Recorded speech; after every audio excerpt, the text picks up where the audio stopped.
Hello বন্ধুরা, দেখো আসসালামু আলাইকুম। আমি আজকে গলদা চিংড়ি মাছ রান্না করতেছি।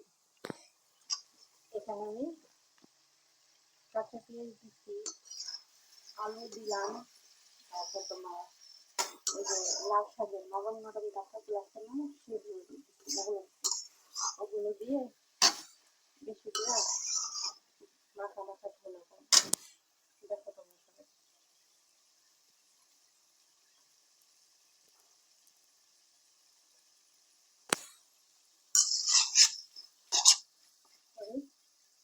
চিংড়ি মাছগুলো দিয়ে দেবো,